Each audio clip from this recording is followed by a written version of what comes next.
Assalamualaikum warahmatullahi wabarakatuh. Alhamdulillahillazi an'ama alaina bi ni'mati imanil Islam. Baiklah, pada video kali ini saya Nandita Diputra NPM 211007012-12024 program studi Kesehatan Masyarakat dengan dosen pengampu yaitu Bapak Dr. Nova Arigman SKM MTes. Nah, baiklah, pada kali ini saya akan mempresentasikan tugas kelima dengan mata kuliah yaitu Etika dan Hukum Kesehatan.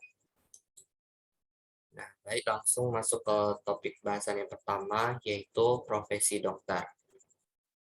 Nah, pekerjaan dokter merupakan pekerjaan profesi yaitu pekerjaan yang memerlukan pendidikan dan pelatihan tertentu, memiliki kedudukan yang tinggi dalam masyarakat. Nah, etika kedokteran diperlukan dalam melaksanakan pelayanan kesehatan karena disebut juga etika klinik. Filosofi, moral, dan etika kedokteran tertuang dalam 4 prinsip dasar etika kedokteran. Nah, yang pertama yaitu autonomi. Maksudnya yaitu pasien berhak menentukan apa yang dilakukan terhadap tubuhnya. Artinya, pasien berhak untuk mendapatkan informasi dan pelayanan yang terbaik, ikut serta pada penentuan tindakan klinik dan ketentuan kedudukan yang setara. Orang dewasa yang kompeten dapat menolak atau menerima perawatan dan obat-obatan atau tindakan operasi karena mereka bebas dan rasional. Keputusan ini harus dihormati bahkan jika keputusan tersebut tidak dalam kepentingan yang terbaik untuk pasien. Nah, yang kedua yaitu beneficiency.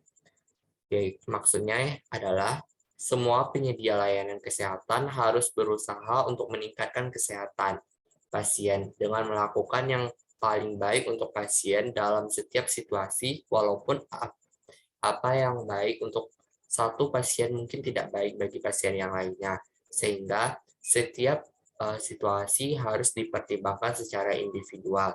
Artinya, apapun yang dilakukan oleh seorang dokter kepada pasiennya hanya demi kebaikan pasien tersebut. Yang ketiga yaitu non-malfisiensi. Nah, maksudnya yang pertama tidak membahayakan adalah landasan etika kedokteran. Dalam setiap situasi, penyedia layanan kesehatan harus menghindari tindakan yang menyebabkan kerugian kepada pasien. Dokter juga harus menyadari doktrin efek ganda di mana pengobatan yang ditunjukkan untuk kekebalan dapat saja secara tidak sengaja menyebabkan kerugian. Artinya, walaupun tindakan yang dilakukan adalah dengan niat baik, tetap harus dijaga agar tidak merugikan pasien. Kemudian yang keempat yaitu justice, atau disebut juga dengan keadilan pemberian pelayanan kesehatan.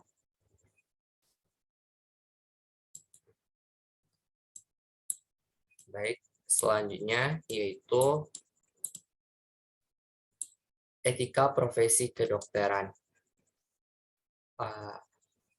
Yaitu ada 3. Yang pertama, kesadaran dan pedomanan yang mengatur prinsip moral etika dalam melaksanakan kegiatan profesi kedokteran, sehingga mutu dan kualitas profesi kedokteran tetap terjaga dengan cara yang terhormat. Yang kedua, yaitu seperangkat perilaku dokter dalam hubungannya dengan pasien, keluarga, masyarakat, teman sejawat, dan mitra. Yang ketiga yaitu rumusan perilaku dokter disusun oleh profesi dan pemerintahan Kodeki atau Kode Etik Kedokteran Indonesia. Nah, baik, untuk materi selanjutnya yaitu bentuk etik kedokteran. Yang pertama, etika dokter terhadap sang khalik, yang kedua, etika dokter terhadap pasien, yang ketiga, etika dokter terhadap sejawatnya, yang keempat, etika dokter terhadap dirinya sendiri. Nah, baik, untuk materi selanjutnya yaitu kewajiban seorang dokter. Yang pertama, mengamalkan sumpah dokter. Yang kedua, melaksanakan standar profesi. Yang ketiga, kebebasan dan kemandirian profesi. Yang keempat, memberikan surat keterangan sesudah pemeriksaan sendiri. Yang kelima, menghormati harkat dan martabat manusia, menghormati hak pasien, teman sejawat, dan nakes lainnya.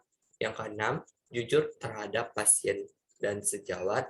Yang ketujuh, melindungi hidup makhluk insani. Yang kedelapan, memperhatikan kepentingan masyarakat dan semua aspek pelayanan kesehatan.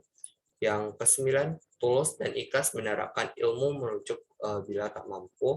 Yang ke-10, merahasiakan tentang pasiennya. 11, memberi pertolongan darurat. 12, memperlakukan sejawat seperti dia sendiri ingin diperlakukan. Yang ke-13, memelihara kesehatannya. Yang ke-14, mengikuti perkembangan iptek dok.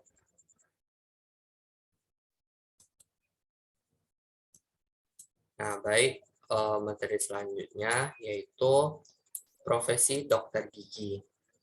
Nah, para dokter gigi harus mengutamakan kepentingan masyarakat yang membutuhkan pertolongan, terutama saat mereka menghadapi persoalan gigi ataupun rongga mulut.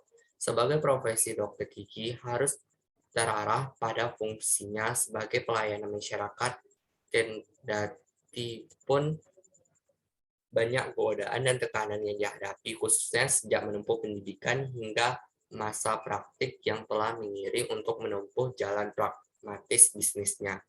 Nah, seorang dokter gigi adalah praktisi moral yang menjalankan keahliannya dalam menyembuhkan atau merawat pasiennya sesuai dengan moral dan etika.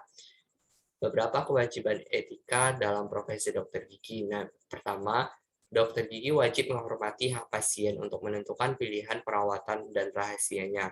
Yang kedua, dokter gigi wajib melindungi pasien dari kerugian. Yang ketiga, dokter gigi wajib mengutamakan kepentingan pasiennya.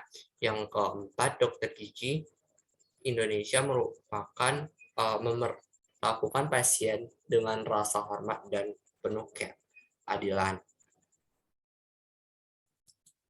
Nah, baik, materi selanjutnya yaitu profesi keperawatan. Etika keperawatan adalah studi ilmu yang mengupas tentang kanker, motif, dan perilaku yang harus dilakukan seorang perawat. Etika disebut-sebut juga refleksi dari standar, sikap, dan prinsip seseorang agar berlaku secara profesional.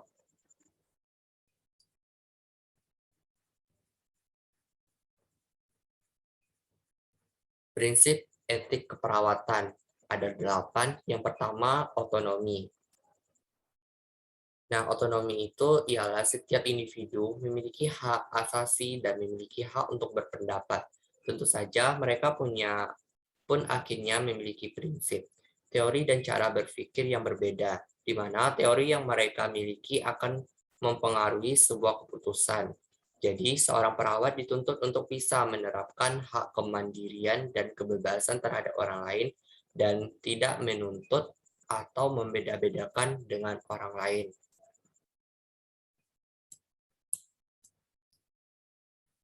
Nah, yang kedua, bersikap baik. Etika keperawatan yang tidak kalah penting adalah berbuat baik. Perbuatan atau sikap baik akan meminimalisir kesalahan dan kejahatan. Yang ketiga, justice. Penting juga seorang perawat memiliki sikap adil terhadap orang lain. Nah, perawat tersebut tetap menjunjung prinsip moral, kemanusiaan, dan legal. Tentu saja sikap keadilan mengacu pada standar praktek dan keyakinan yang sesuai dengan prinsip moral. Yang keempat yaitu tidak merugikan. Etika keperawatan tidak merugikan orang lain atau non-maleficence. Konteks tidak merugikan bagi perawat adalah tidak menyebabkan bahaya dan cedera fisik maupun psikologi bagi para pasiennya. Yang kelima, kejujuran. Kejujuran juga menjadi etik keperawatan, yaitu dengan memberikan informasi secara objektif, akurat, dan komprehensif terhadap pasien mereka. Yang keenam, menepati janji. Etika perawatan yang lain adalah menepati janji pasien. Wujud menepati janji yang dimaksud adalah upaya perawat untuk menghargai setiap komitmen untuk orang lain. Yang ketujuh, menjaga rahasia. Dalam dunia medis, etika keperawatan yang paling penting adalah menjaga rekam medis pasien yang sangat menjunjung kerahasiaannya karena kerahasiaan pasien adalah privasi mereka. Jadi, hanya pihak dokter dan perawat saja yang diizinkan untuk keperluan perawat dan kesembuhan. Yang ketujuh, yang kedelapan, akuntabilitas. Nah, etika keperawatan juga memiliki peran dan tanggung jawab dalam setiap tindakan agar tetap profesional. Misalnya harus berhati-hati agar tidak salah memberikan dosis obat kepada pasien. Baik, selanjutnya masuk ke tujuan kode etik keperawatan.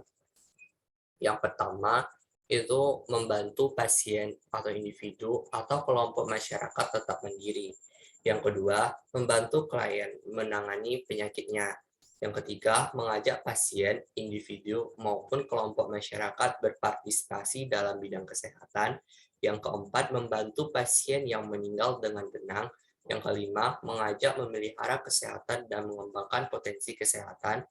Yang keenam, membantu pemulihan kondisi pasien sehabis sakit. Yang ketujuh, mengajak untuk merawat kesehatan. Yang kedelapan, mengajak mencapai derajat kesehatan yang optimal. Yang kesembilan, mempertahankan kesehatan pasien. Yang kesepuluh, mencegah sakit yang lebih parah.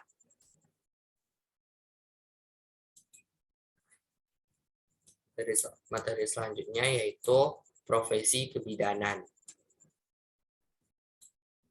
Kode etik profesi bidan merupakan suatu pernyataan komprehensif dari profesi kebidanan yang memberikan tuntunan bagi anggota profesi kebidanan untuk melaksanakan praktek dalam bidang kebidanan baik yang berhubungan dengan klien atau pasien keluarga, masyarakat, teman sejawat, profesi, dan dirinya sendiri.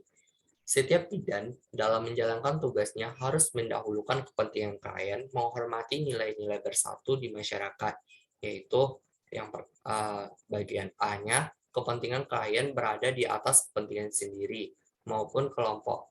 Artinya, bidan harus mampu menilai situasi saat ia menghadapi kelahirannya, mengutamakan pelayanan yang dibutuhkan klien, dan mereka tidak boleh ditinggalkan begitu saja. Nah, bagian B-nya, bidan harus menghormati hak klien antara lain. Yang pertama, pasien berhak memperoleh kesehatan yang memadai. Yang kedua, pasien berhak memperoleh perawatan dan pengobatan. Nah, selanjutnya yaitu prinsip etik dan moralitas kebidanan. Bagian A-nya yaitu prinsip kode etik terdiri dari yang pertama menghargai otonomi melakukan tindakan yang benar, yang kedua mencegah tindakan yang merugikan, yang ketiga memperlakukan manusia secara adil, yang keempat menjelaskan dengan benar, yang kelima menepati janji yang telah disepakati, yang ketujuh menjaga kerahasiaan. Pernyataan tersebut merupakan pernyataan dari Wahyu Ningsih tahun 2006. Kemudian kode etik profesi kebidanan. Seiring dengan kemajuan zaman serta memudahkan dalam akses informasi, era globalisasi atau kesejagatan membuat akses informasi tanpa batas, serta peningkatan ilmu pengetahuan dan teknologi membuat masyarakat semakin kritis. Di sisi lain menyebabkan timbulnya berbagai permasalahan etik. Selain itu, perubahan gaya hidup, budaya, dan tata nilai masyarakat membuat masyarakat semakin peka menyikapi berbagai persoalan, termasuk penilaian terhadap pelayanan yang diberikan oleh bidan. Kode etik profesi bidan hanya ditetapkan oleh organisasi profesi, yaitu Ikatan Bidan Indonesia atau disebut juga dengan IBI. Penetapan harus dalam Kongres IBI tersebut. Kode etik profesi bidan akan mempunyai pengaruh dalam menegakkan disiplin di kalangan profesi bidan.